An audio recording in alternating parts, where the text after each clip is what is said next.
My partner Bill Jello and I, we play at an Irish pub down in Maplehurst called Steener's. So in case you're ever there Thursday nights, come down and join us. It's a lot of fun. All right. Well, my part today is to talk a little bit about whatever is on my mind. And everybody's talking, of course, about this Egyptian revolution. And every once in a while, I have to stop myself because I am pretty hyper. And I have to say, okay, what does this event mean to me? And they're all saying this is historical and we're watching history unfold. And so I did think about it for a little while the other day and this morning as I was coming over here. And I thought, you know, this is so reminiscent of things here in America. When you go back to the women's rights, when they marched for women's suffrage, and then we talked about the civil rights in the 60s.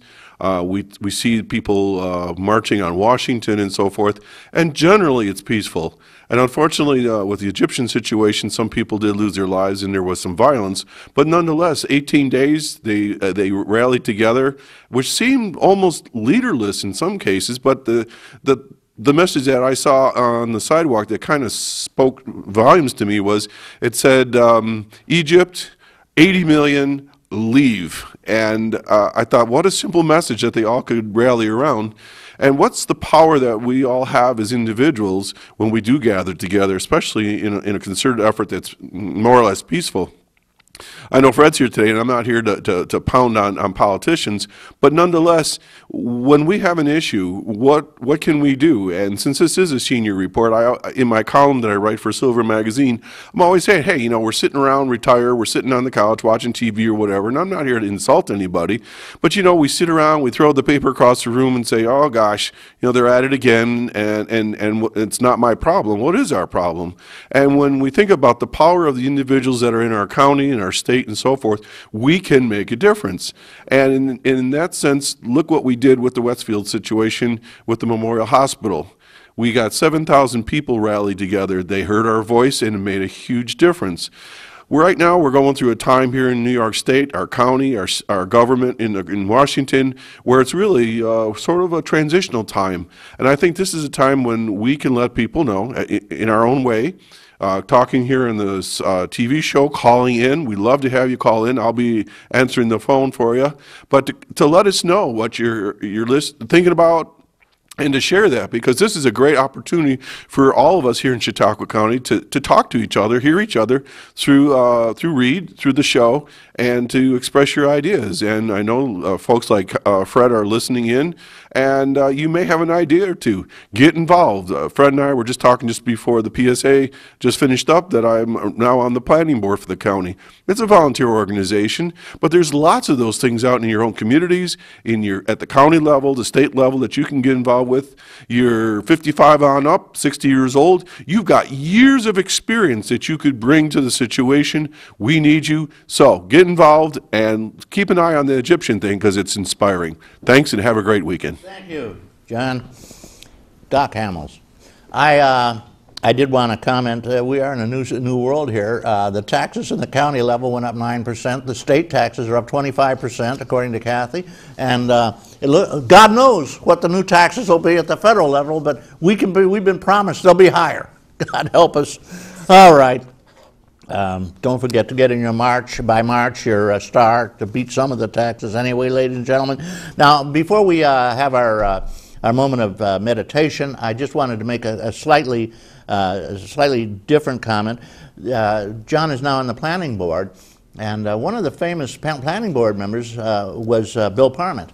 And back when, now this is back in the eons of history, he had the foresight to set up the largest landfill in the eastern United States, and it's still available, most of it. And that's why we have a beautiful place to put our garbage. It's sanitary, it's correct, it is basically safe, and he did that. And now he's out of the assembly, and he was in the New York State Assembly for 20-some-odd years, and he's now retired, back on the farm near Panama. Okay, I have a public service. No, I don't. As a matter of fact, I have a meditation period. Give yourself a little bit of time, a little bit of internal beauty. Give yourself a moment to just think about nice things, happy things. You will live much longer, and you will have much lower blood pressure, and you'll be a happier person. You're number one in the whole wide universe. This is for you.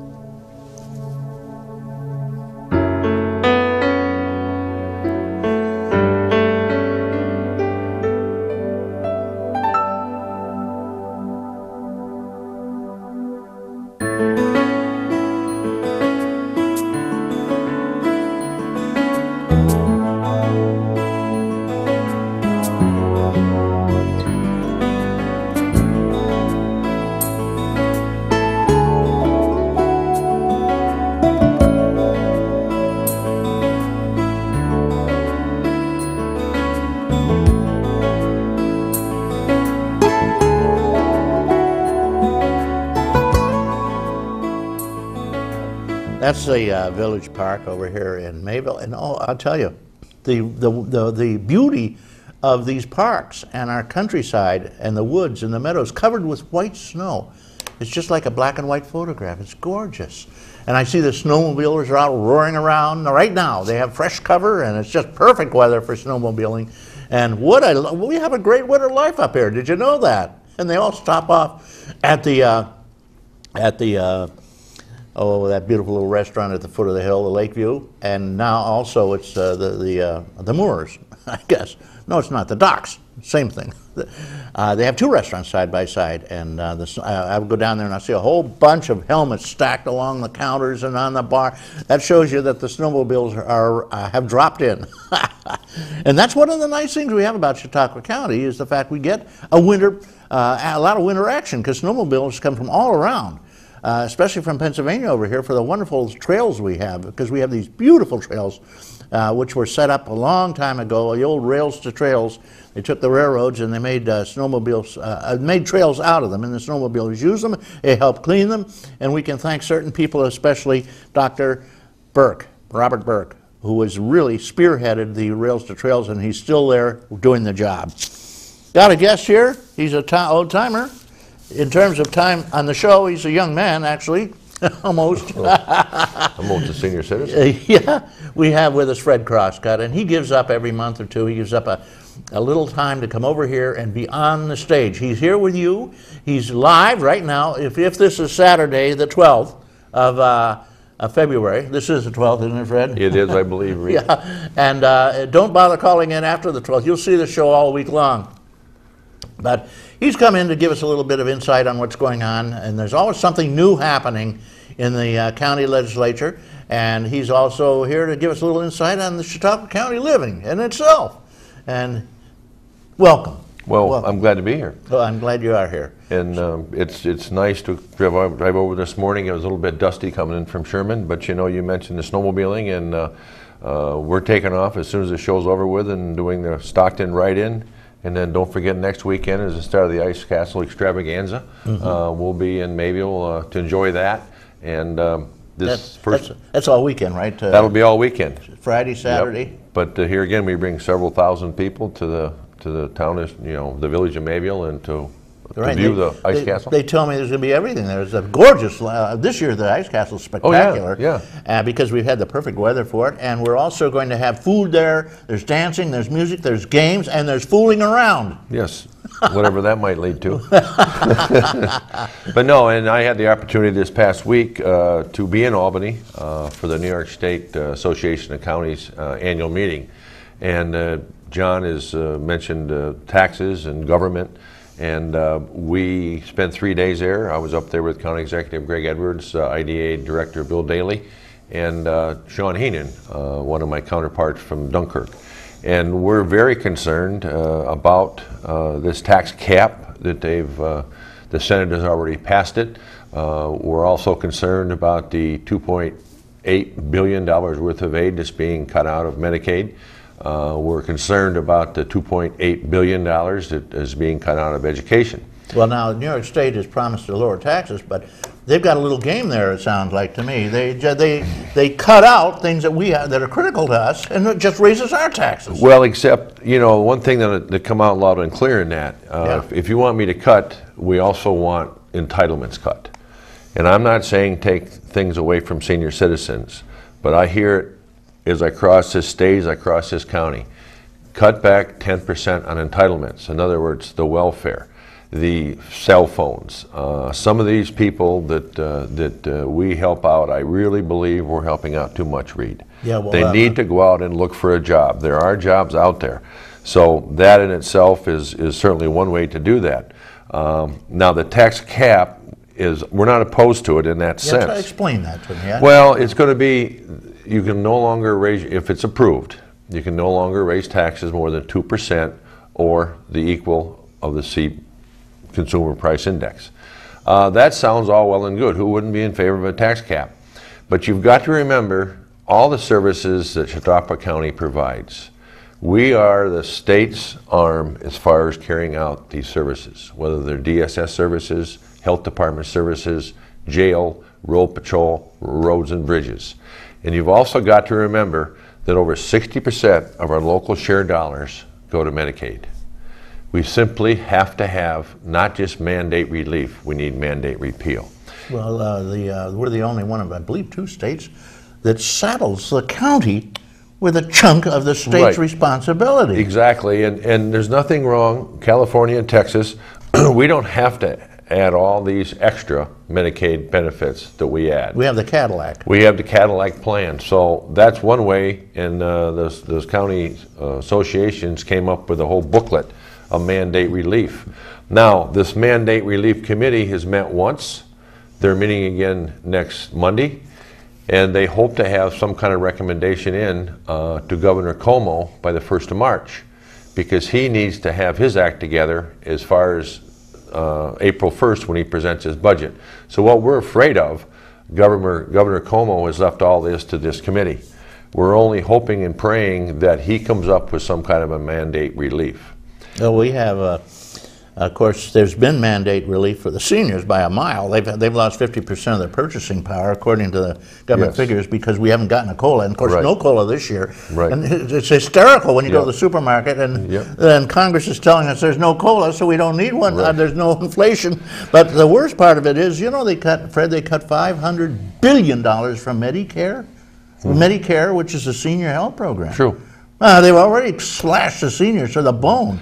Yeah, and we got more and more seniors moving into that every day. Right. In the meantime, they're having trouble. Well, you see, they're selling their houses. They're losing their homes. They're going to wind up in their children's basement eating cat food. I hope I don't have to do that, but that... Well, my children told me that on special occasions, I will get real tuna fish on my birthday. Well, that's good. I like tuna fish. Yeah. But the point is also that you're having Senator Young in here in a few weeks.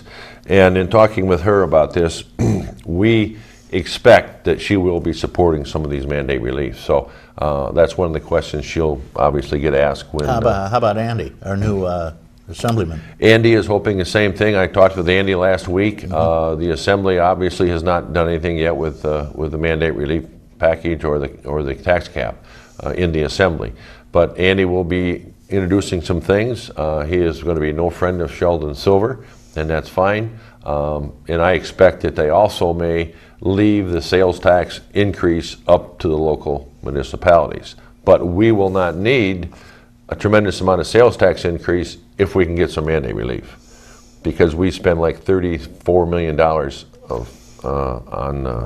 on Medicare. The real cruncher is the Medicare. The Medicare, Medicaid. Medicaid is a real cruncher. It's a real binder. But yet you're expected to carry out these local programs that you're mandated by the state. Well, some of them are pretty crazy. Like, I guess if you're 90, you can still get a heart transplant. Yeah. Well, and John will appreciate this one. I was talking to a superintendent just yesterday, and Governor Cuomo came out and said that these superintendents make too much money. And he cited this one superintendent in New York City that made $300,000, and the governor also said, well, I don't believe they should make more than the governor in New York State. Point is, then change the criteria for the superintendent, because I doubt if Governor Cuomo got an application to be a superintendent, he would qualify. Oh, hell no. They have to have incredible education. Oh, yeah, and John will appreciate what I'm saying here. Yep. By the same token, all of our people, Jim Catholic, for example, the tax person in our county, the DSS person, we can do all the interviews, but when we finally make that decision, we have to send that application to New York State for approval. They have that much say over that. So people think these are political appointments, and I trust me, they're not. But they also have to be approved by New York State. It's just like the superintendent. Basically, New York State holds holds the magic wand over us, doesn't it? Yes, and I appreciate coming on this program, as many will follow me, explaining, just take a look at what the